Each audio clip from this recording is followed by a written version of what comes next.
You know, all season long, we've been doing our absolute best to give you unprecedented access behind the scenes, bringing you the sights, the sounds all around Tradition Field.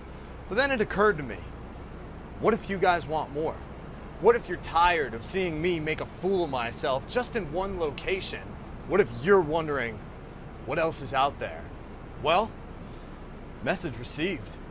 This is St. Lucie Mets All Access with ESPN 106.3 FM, the Road Trip Edition.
Road trips in general, overall they're not too bad.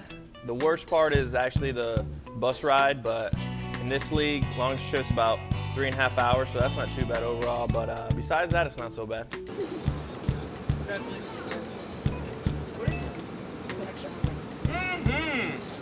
There's a little bit of a hierarchy. People that have been in the organization longer tend to have first dibs. You know, you got the coaches and support staff in the first 6 rows. Then from then on back, just kind of everybody, the first day they got here, kind of sat in one seat. Some guys use the whole, AA time, whatever it may be, to get their own seat. In some cases, AAA time. And then catchers usually get their own seats because they're squatting all day, got to rest their legs. No, I don't feel bad at all. Catchers are supposed to get their own seat.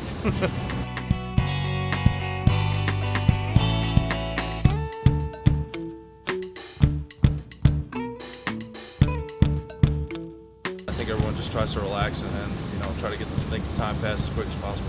I kill time with Netflix, music, and sleeping. Mainly sleeping.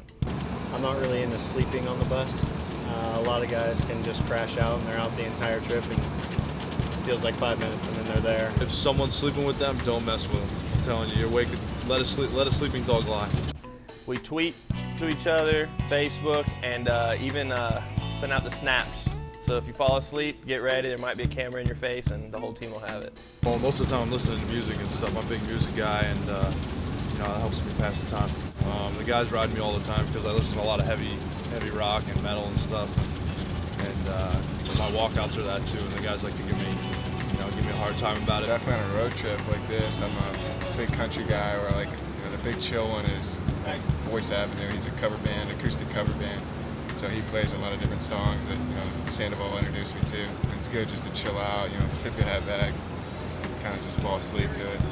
Today I was actually listening to some cover stuff, a little bit of Incubus, a little bit of Third Eye Blind there, also a little bit of Metallica as well. Hey, give Headstrong a shout out. Oh, come on, man. My favorite way to pass time is to play on my iPad. I've gone through a lot of games though, as far as progression of the season. I mean, I started out with Candy Crush, and that game got really frustrating, so I kind of put that one on hold, and then I picked up Clash of the Clans lately, and that's kind of had all my attention. But I'm getting good at Clash of the Clans. I'm climbing the ladder. I'd say I'm a barbarian warrior right now. There's a couple giants on the team, a couple wizards, but I'm making my way up there. Us here was more chill, but on the road trips, we bring a guitar. Me and Sandoval play the guitar in the room, or kind of just waste some time, because we got a lot of downtime on the road trips.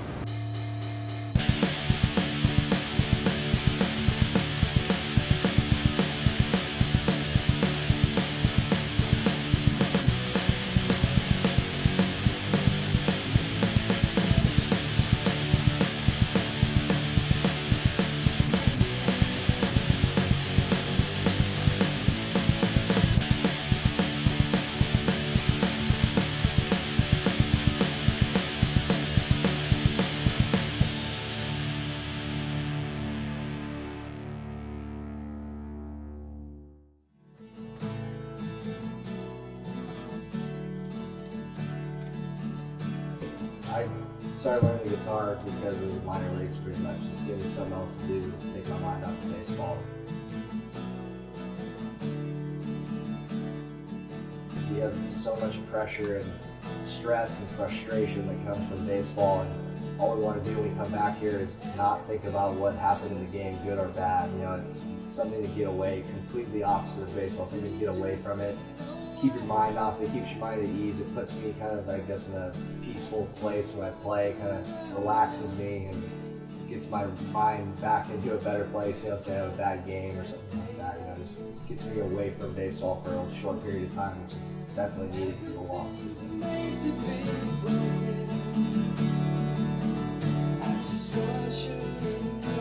It's tough. I'd say the first couple months is the toughest because you're trying to get your fingers to move in the right spots. Learning strum patterns and learning all the new chords. I mean, there's hundreds of different chords you can play, different variations of chords. I mean, the list goes on.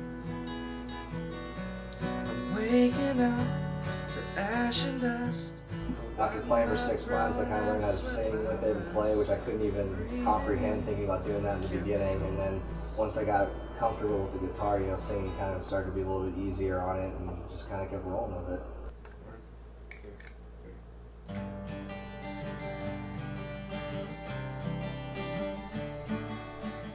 This year, Robbie Shields is my roommate. He wanted to learn how to play, so we got him a guitar and started teaching him how to play.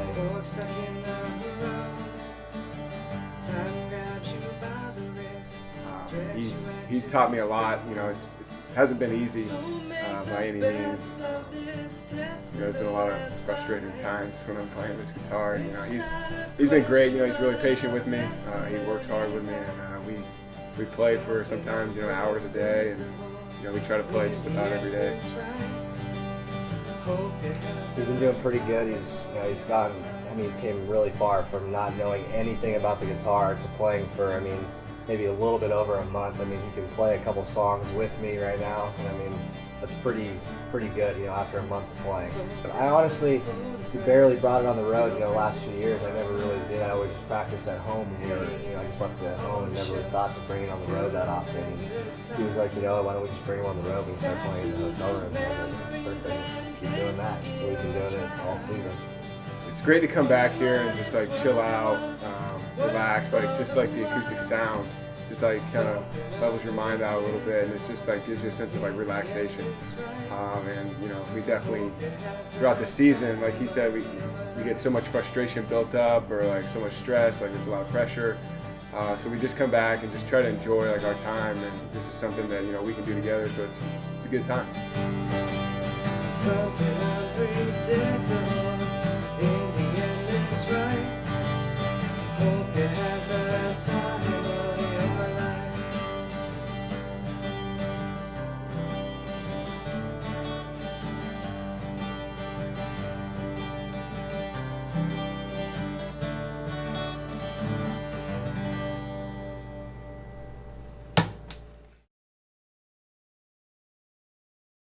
I was with Hamilton Bennett, the mayor, and great guy, talks a lot. I'm sorry about it. Loves to be on the phone. Sorry about it. And he just got called up to AA. Sorry about it, roommate. Congrats, by the way. And now I'm with Tuffle. He's new to me. I've never met him until this year, so you know, I had to ask him what his first name was because I forgot. So I just kept calling him Tuff or Tuffle, and come to find out his name is Sean, so his name's Sean Tuffle for all you guys out there. It's definitely possible. I'd have to say that two would be too close right now. It would probably be Mitchell and Chisholm. They are getting a little sketchy with how close they are, and I'm a little bit scared actually about it. Everybody plays it besides TJ, and he just refuses to join the clan, which I feel like is a great team bonding thing, but he just... The guy wakes up and worries about his clan castle and whether or not it got raided. We met in 2010. He got drafted, went to Kingsport out of extended spring training. I went to Kingsport, and we kind of hit it off immediately. I mean, you know, I'm not a high-ranking official or anything in our clan. Fake. You know, I'm just a little peon. Not real. But I'm trying to work my way up there, and it takes time. And someday when you drop your phone in the water somewhere in the ocean, you're gonna lose your clan. Spring training, we actually got our rooms changed. We were supposed to be with 2 other people, and we got down a couple days early, so we had to move us into the same room before anyone else got there. And then when camp broke and I was staying here and Mitch was going to Savannah, it was definitely disappointing for both of us. You know, you go to sleep every night and you say his name, but he's not there. You know, I miss his scent. You know, TJ has a distinct odor to him, and I like that. Puts me right to bed, so it's a good thing.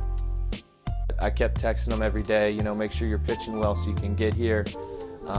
Just keep your eye on the prize, which was getting back to me. So when you get reunited, it's just like, I finally got a good night's sleep, I'll tell you that. We'll be, you know, watching a movie or watching TV, and he'll be on his phone the whole time. Oh, Mitch, he just said Beetlejuice 3 times. And he won't pay attention to it. And I'll talk to him and he still won't pay attention to it. Mitch, Beetlejuice 3 times. Yeah, possibly. It's over. I really don't like Beetlejuice. Just I like to, you know, share what's going on. You know, I like to include him when I'm on the phone. Mitch, you can text her later. It's my mom. You know, he doesn't let stuff go right away. You gonna talk to me tonight, or? If he got something on you, he's gonna let it linger there for a bit. No? Okay. Well, I'll be here when you're ready. Talk it out. And let you know that he's not happy about it. And he'll bring it up later on. Talk about the game.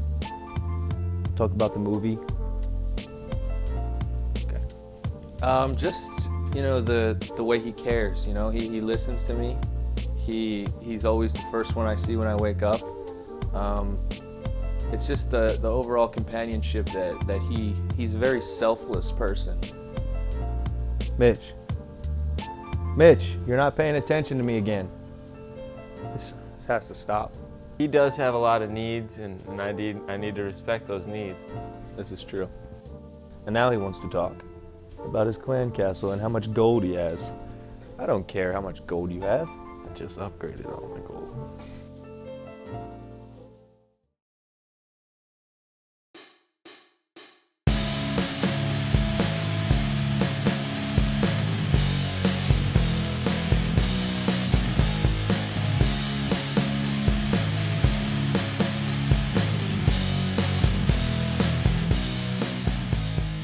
I'd have to say the worst part is that we get here so early, and then literally we get here early to wait.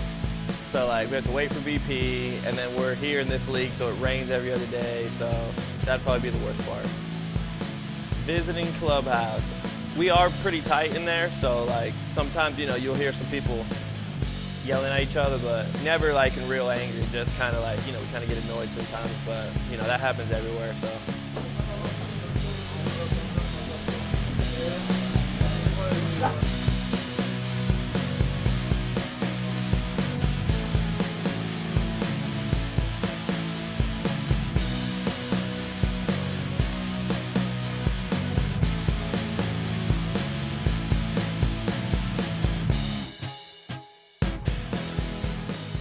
The best part would be, you know, we're together as a team. Like when we're home, we play our game, then we all go home. Here it's like we play and then we go to the hotel and we're all together. You know, we play cards, go out to eat, all that good stuff. So, you know, team bonding.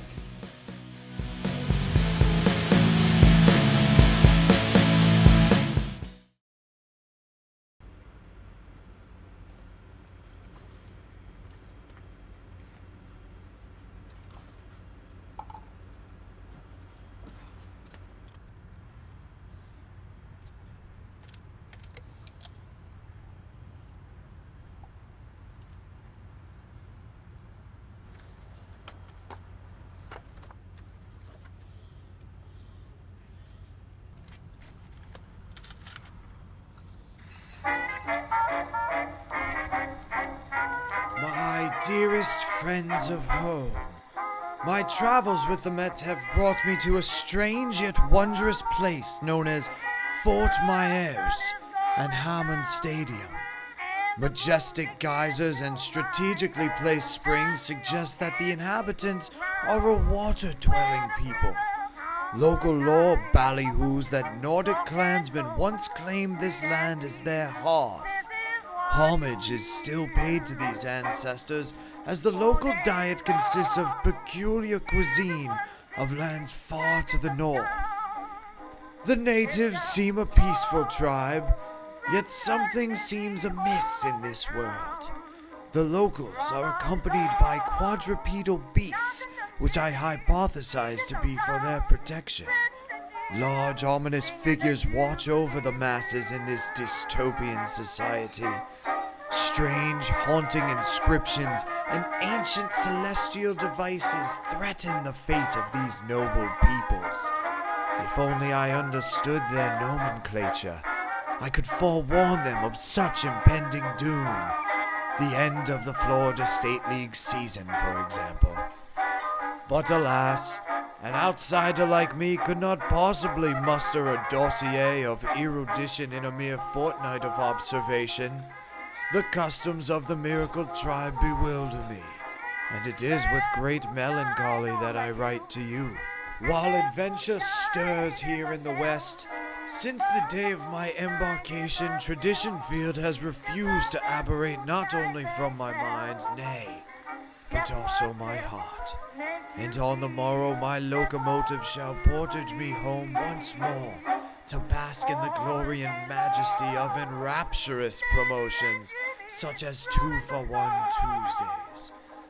Dude, I am totally going to crush like 12 hot dogs and 1,000 beers. It's going to be so rad. I fancy such a preponderous spectacle is afoot. One may want to telegram P.T. Barnum. What a rapscallion. But I digress. We shall share more whimsical musings upon my return, until our paths triumphantly cross again. Humbly yours, Andrew.